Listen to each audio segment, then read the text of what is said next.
Good afternoon, good evening, good day, good morning, wherever you're at the sound of my voice. We welcome you again to another edition of We Interview Interesting People Doing Interesting Things.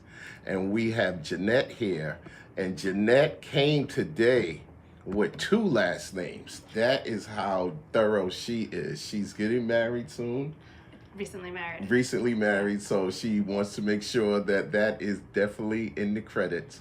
So we want to make sure and welcome her today. How you doing? Great, happy to be here. That's what's up. One of the things that we like to do is to give an opportunity for interesting people to talk about the things that they do because of the lives that we all live, and sometimes ours doesn't seem as interesting, but we have somebody here who has an interesting job, and she works with the city of Worcester. So tell everybody your title and the job that you do. Sure, so I'm the Affordable Housing Trust Fund Manager for the city, and really I manage the day-to-day operations of the Affordable Housing Trust Fund. It was established in 2021 to support the creation and preservation of affordable housing in the city, and it is overseen by a 9-member board of trustees. So I work with them, and I work with developers and community members to help um, move affordable housing projects forward. The largest piece of work that the trust fund does is provide gap funding for affordable housing projects. So developers come to the board with their affordable housing plans, and oftentimes affordable housing, there's a gap that has to be filled, and public dollars really have to fill that. So they come to the trust fund for those dollars to make affordable housing happen. So now this is for developers and people that do like big real estate deals. Can somebody from the neighborhood come and say, "Hey, I want a three-decker in my neighborhood"? Is that part of affordable housing? Is that a thing that they can do? So that's definitely, 3 deckers are an important part of the fabric of affordable housing in the city. Yeah. There are different ways that the city can support affordable housing. The way the trust fund currently operates, this may change in the future. Right. But right now it's primarily a funding source, and so it's really geared toward developers that could be very small scale, and I'll talk a little bit about some of the projects that have been funded. Yeah. You know, it can be a large scale development, but really it's the creation of new affordable housing units. It could be like if a 3-decker or vacant for a long time, and they wanted to knock it down and build it back up. Yeah, or they could, if it were vacant for a long time and it had a lot of serious issues. Yeah. They could potentially apply for funding to get that back up to code and habitable again. So that would be, and then there would be a deed restriction put on those units to make sure it stays affordable for the long term. Wow, deed restrictions, that sounds a little bit like what they do in New York City with the rent control. Is that similar type of thing? It is in the sense that it dictates what the maximum rents that can be charged for those units, and also households that occupy those units have to meet certain income requirements. Okay. So it's not rent control, but it does in effect make sure rents stay affordable.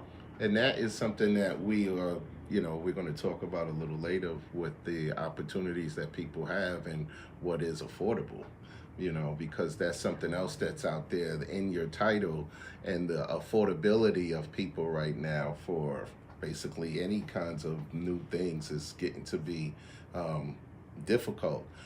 For the parameters of what you guys do, what do you guys consider as affordable? Yeah, so the most common definition for affordable housing is housing that, like a household, they pay no more than 30% of their income toward housing costs. So if you're making $60,000 and you putting $20,000 towards your household, that's a lot.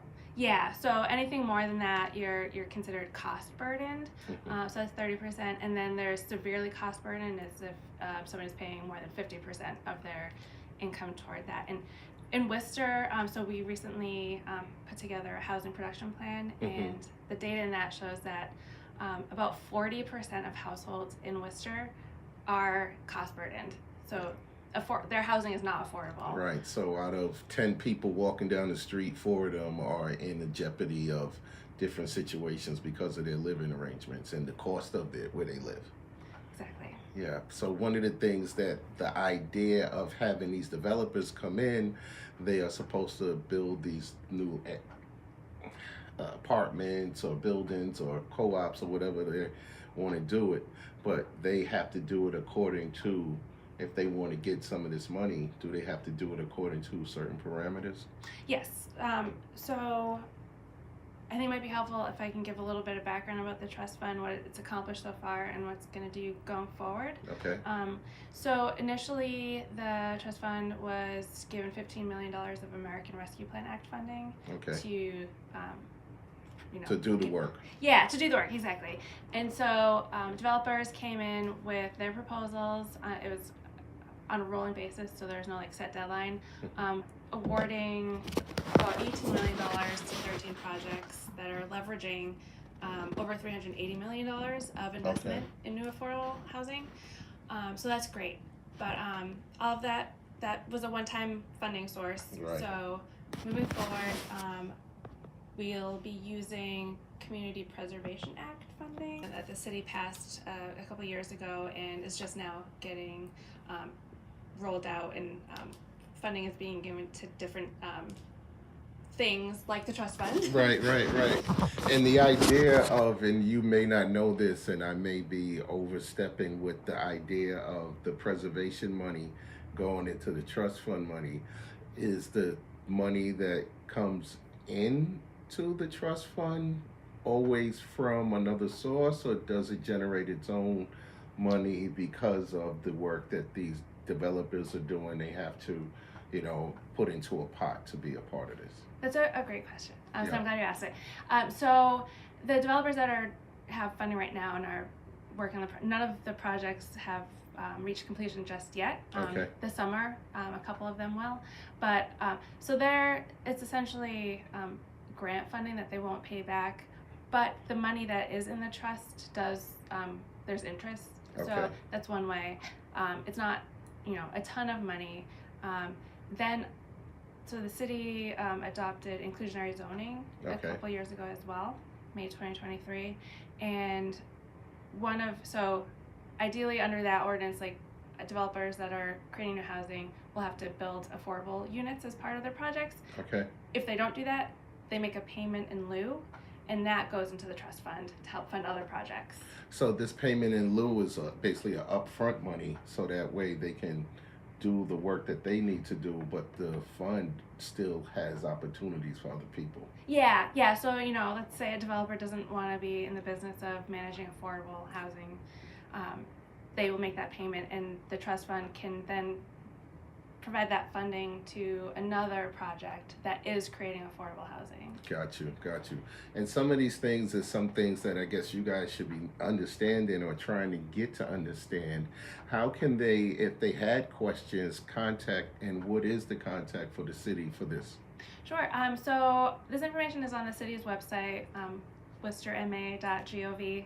If you search for Affordable Housing Trust Fund, I am happy to answer any questions. If you go to the city website, there'll be an email address and a phone number if anybody would like to contact. And I will say, in terms of if anybody were interested in accessing the future funding through the trust, we are issuing the next kind of like application process, the next round of funding. I think by the end of this month, so the Board of Trustees, they're reviewing and hopefully authorizing that request for proposals next week. So what's an example of somebody who is local, may have own 2 or 3 units, and they're like, let me investigate what's this about?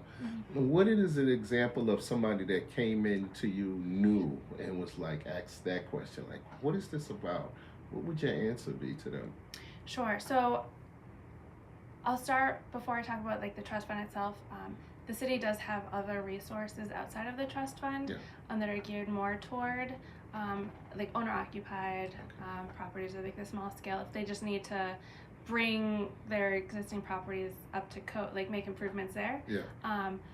But so really, if somebody came to me and they're like, I have this property. I think I can build 3 units on it, or like they have a large lot and they want to like add. They want to add. Yeah. Right. They might want to add whatever they want to add. As Yeah. far as the structure for occupancy, right? These Yep. are occupancy structures.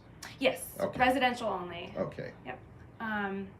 So then, really, it comes down to what the finances of the project look like. Yeah. So Just really. talk a little bit toward the mic. Oh, sorry.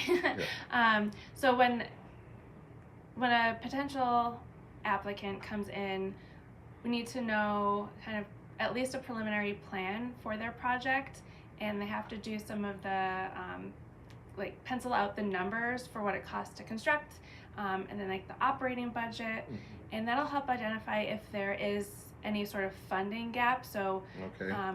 one of the funding sources, usually it's debt, so like a developer will go out and they'll borrow money from a bank, and that will get them to a point so they can construct the project. Right. When it comes to affordable housing, it's often, and then that, I will say that debt is repaid through the rents that are collected Okay. after it's completed.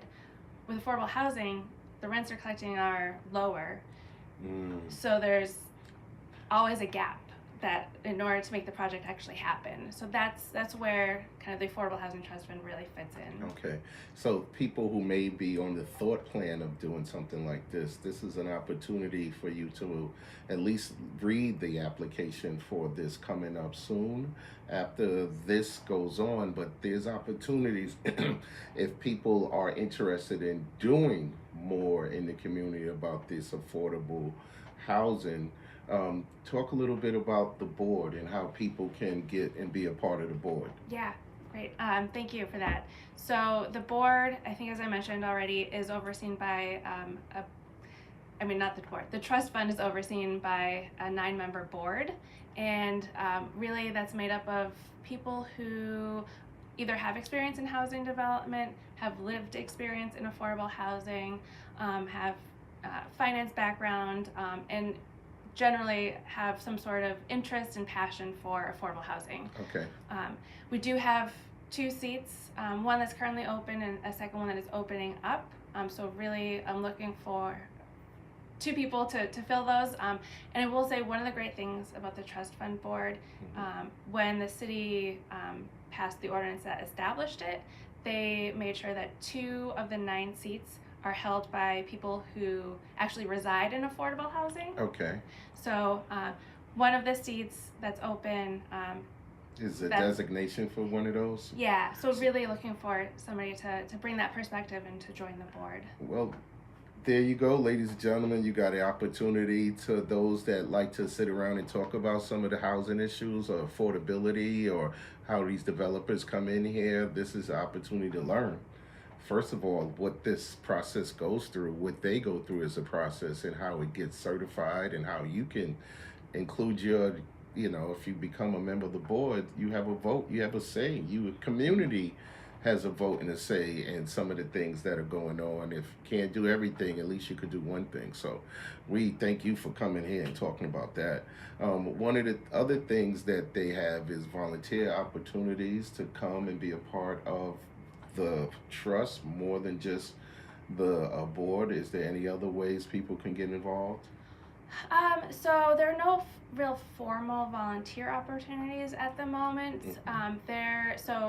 The board does meet at least monthly, so there are opportunities to come share your perspective or weigh in as a member of the public on any potential projects or things that the board might be considering.